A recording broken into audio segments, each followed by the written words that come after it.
બે વિદ્યુત કોષોના શ્રેણી જોડાણ કોને કહે છે?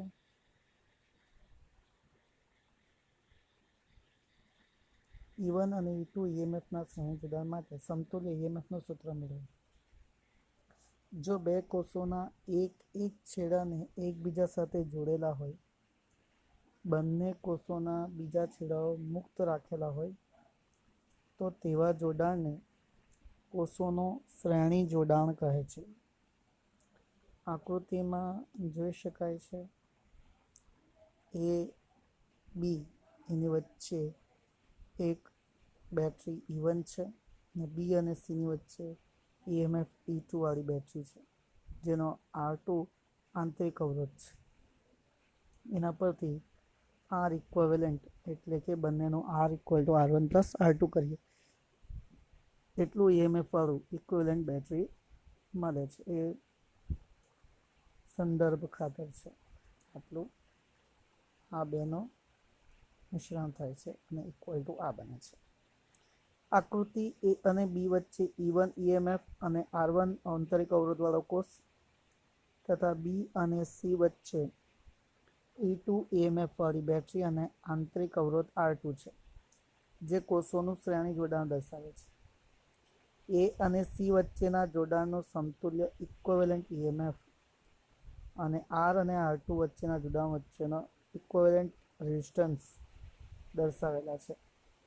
ધારો કે એ અને બી અને સી બિંદુઓ આગળના વિદ્યુત સ્થિતિમાનો અનુક્રમે VA, VB અને VC છે.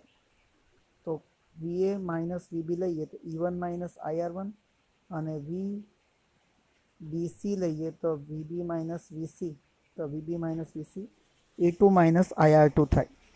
તો શ્રેણી જોડાણ માટે V = V1 + V2 થાય. તો VAB + VBC કરીએ, VAB + VBC કરીએ તો VA - VB + VB - VC, તો VB VB કેન્સલ, તો E1 - IR1 + E2 - IR2. E1 E2 ને અલગ કરી દઈએ તો E1 + E2 -IR1 - IR2, I ને બહાર કોમન લઈ લઈએ તો -I R1 + R2, તો E1 + E2 - I R1 + R2. E1 + E2 માટે E ઇક્વિવેલન્ટ લખીએ અને R1 + R2 માટે R ઇક્વિવેલન્ટ લખીએ.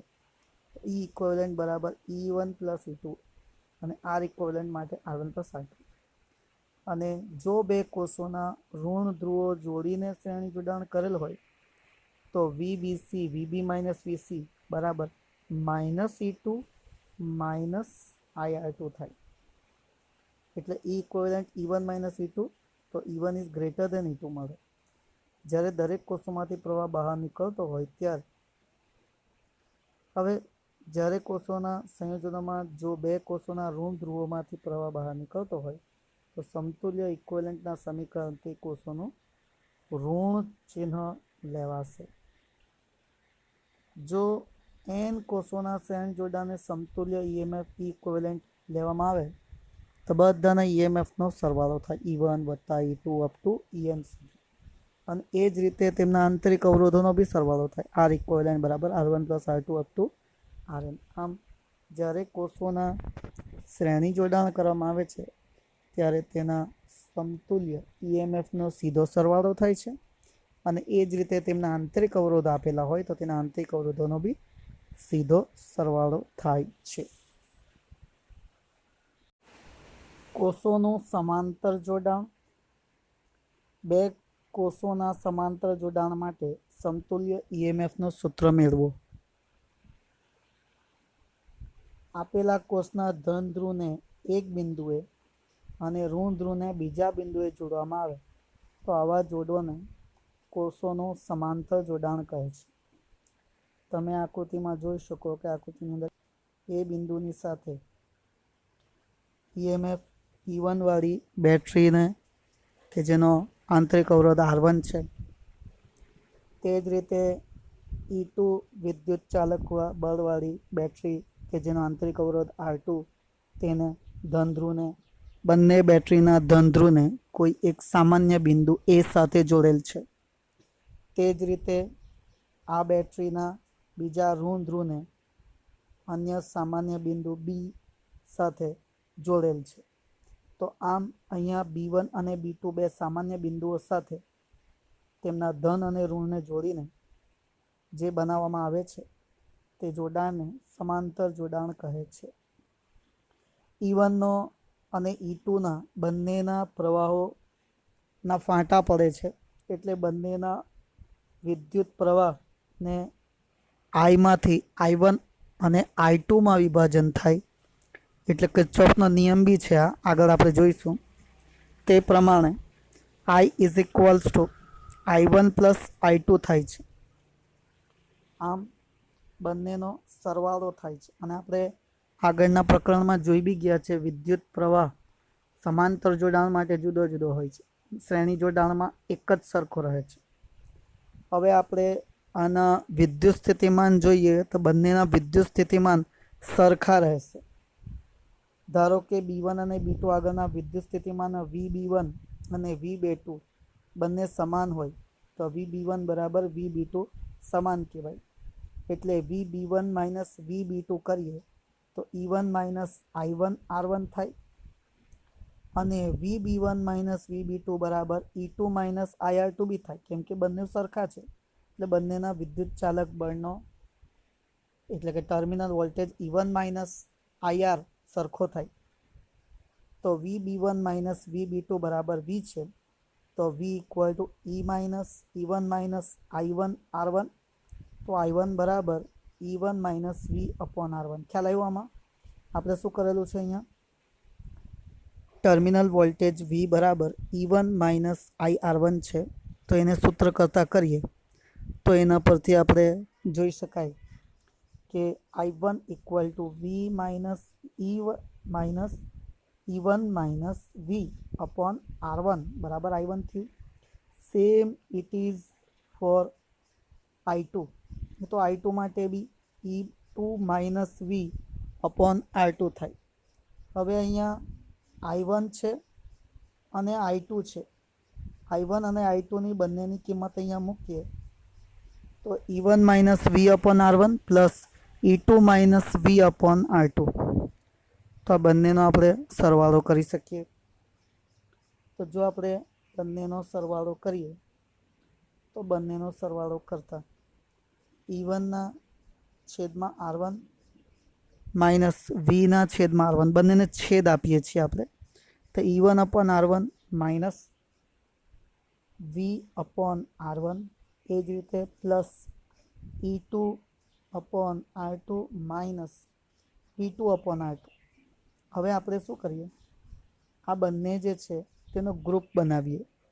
એટલે કે E1 અપોન R1 વત્તા E2 અપોન R2. એ જ રીતે બીજી તરફ માઇનસ I1 કાઉન્સની અંદર લઈએ તો પ્લસ થઈ જશે I upon R1 plus I upon R2. જોઈ શકો છો તમે. હવે આ રીતે જે આપણને મળેલ છે તેમાંથી આપણે પહેલાં તો એના માટે અહીંયા બહાર જે છે V કરેલ છે, જે અહીંયા દર્શાવવાનું રહી ગયું છે, અહીંયા V બહાર આવશે. હવે આ R1 into R2 upon R1 plus R2 કરીએ તો R1 પ્લસ R2 છેદમાં R1 ઇન્ટુ R2. આ માઇનસમાં છે. આ પદને આપણે બીજી તરફ લઈ જઈએ તો એ થઈ જશે V કાઉન્સમાં R1 plus R2 upon R1 into R2. અને I જે છે તેને આ તરફ લઈ આવીએ એની જગ્યાએ તો તે અહીંયા આવી જશે. તો E1 ઇન્ટુ R2 આને બી આપણે ક્રોસ ગુણી કાઢીએ છીએ તો E1 into R2 plus E2 into R1 upon R1 into R2 આ રીતે લખી શકાય. હવે આ જે પદ છે R1 into R2 upon R1 plus R2, તે પદને આપણે બીજી તરફ ગુણી દઈએ તો આની સાથે ગુણાઈ જશે, આઈની સાથે બી ગુણાઈ જશે. હવે આ ગુણાયેલા પદોને આપણે વ્યવસ્થિત લખીએ સમીકરણ 4માં તો કંઈક આવું લખાશે. V is equals to E1 R2 plus E2 R1, કેમ કે અહીંયા R1 R2 કેન્સલ થઈ ગયા, છેદમાં R1 પ્લસ R2 રહેશે. Minus C R1 into R2. હવે છેદ સમાન છે, અહીંયા R1 પ્લસ R2, અહીંયા બી R1 પ્લસ R2 છે. આના માટે આપણે લખી શકીએ સમીકરણ નંબર 5 કે V is equals to E equivalent minus I R equivalent. અહીંયા આપણે E ઇક્વિવેલન્ટ એટલે શું સમજશું? E1 into R2 plus E2 into R1 upon R1 plus R2. અને R ઇક્વિવેલન્ટ એટલે R1 1 upon R1 plus 1 upon R2 એવું સમજશું. તો આપણે લખેલ છે. હવે એ જ વસ્તુને આપણે આમ પણ લખી શકીએ કે જો 6 અને 7 એટલે કે સમીકરણ 6 અને સમીકરણ 7નો ગુણોત્તર લઈ લઈએ તો E equivalent upon R equivalent બરાબર E1 upon R1 plus E2 upon R2 થાય. બરાબર છે કે જ્યાં R ઇક્વિવેલન્ટનો અર્થ આ થશે. જે બંને કોષોના ધન ધ્રુવમાંથી પ્રવાહ બહાર આવતો હોય ત્યારે જો બીજા કોષનો ઋણ ધ્રુવ પહેલા કોષના ધન ધ્રુવ સાથે જોડેલા હોય તો E1ના બદલે માઇનસ E2 લેવા પડે. આ સમજવાનું છે. જો બીજા કોષનો ઋણ ધ્રુવ પહેલા કોષના ધન ધ્રુવના સાથે જોડેલું હોય તો E1ને બદલે માઇનસ E2 લેવા પડે છે. ઓકે, ચાલો હવે નેક્સ્ટ. બીજું છે, જો આપણે આવા જ n કોષો માટે જો વાત કરવાના હોય, કોના માટે? n કોષો માટે. n કોષો માટે જો આપણે વાત કરતા હોય તો એના માટે 1 અપોન R ઇક્વિવેલન્ટ બરાબર 1 upon R1 plus 1 upon R2 બરાબર 1 અપોન Rn લખાય. તે જ રીતે E equivalent upon R equivalent માટે શું લખી શકાય? E1 upon R1 plus E2 upon R2 plus up to En upon Rn લખી શકાય. હવે એક ઉદાહરણ બી જોઈ લઈએ. બે સમાન કોષોને સમાંતર જોડીએ તો તેમનું EMF એક કોષના EMF જેટલું જ થાય છે. એના માટે EMF E અને અવરોધ R ધરાવતા સમતુલ્ય સમાંતર જોડાણ માટે સમતુલ્ય EMFની વાત કરીએ તો તેના માટે E ઇક્વિવેલન્ટ બરાબર E1 upon R1 plus E2 upon R2 થાય. પણ E1 E2 એટલે E થાય તો R1 R2 R થાય. એની કિંમત મૂકી દઈએ તો આપણને ખબર પડી ગઈ E ઇક્વિવેલન્ટ E જેટલો જ થશે. આ પરથી આપણે સમગ્ર થિયરીને જોઈ ગયા છીએ. તો આ કોષોના સમાંતર જોડાણ માટે સમતુલ્ય EMFનું સૂત્ર અહીંયા આપણે સાબિત કરેલ છે. એને વ્યવસ્થિત સમજી વિચારીને તૈયાર કરવી, 2 વખત પ્રેક્ટિસ પણ કરવી, જેથી કરીને આપણને સમગ્ર થિયરીમાં ખબર પડી જાય અને આપણે લખી શકીએ. અને વધુમાં આ બી યાદ રાખવું કે જો બે બેટરીના EMF અને બંનેના આંતરિક અવરોધ સરખા હોય તો તેમનો સમતુલ્ય EMF સરખો થશે. નોંધી લો.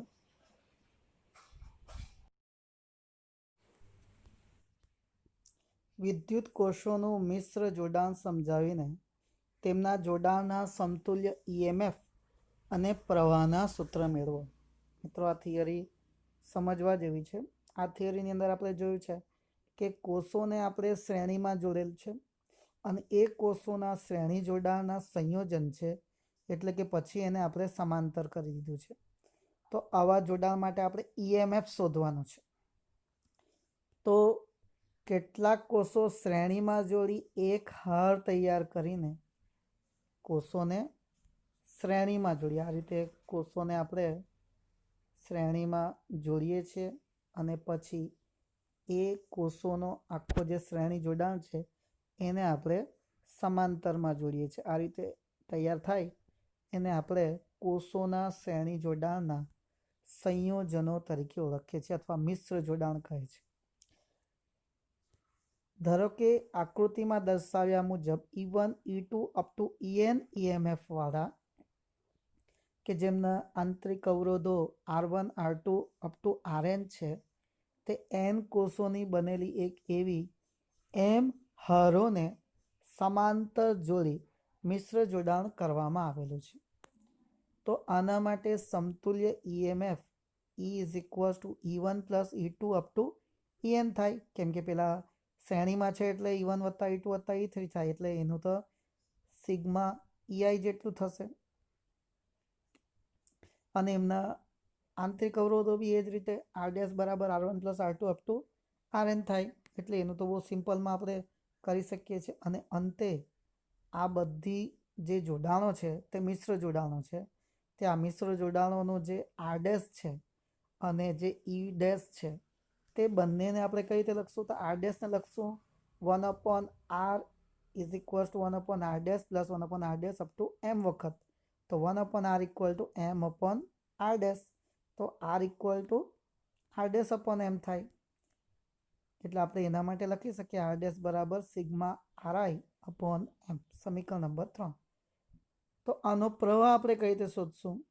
તો દરેક હારોનો કુલ EMF એ EI હોવાથી સમાંતર જોડાણમાં m હારોનો કુલ EMF પણ E જ થાય. કેમ કે બધાના EMF સરખા લીધેલ છે તો E જ થવાનો, જે આપણે આગલી થિયરીમાં જોઈને આવેલા છે.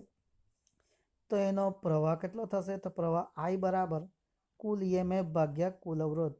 એટલે I બરાબર sigma EI upon capital R plus sigma RI upon M, કે જેના પરથી આપણે શોધી શકીએ છીએ.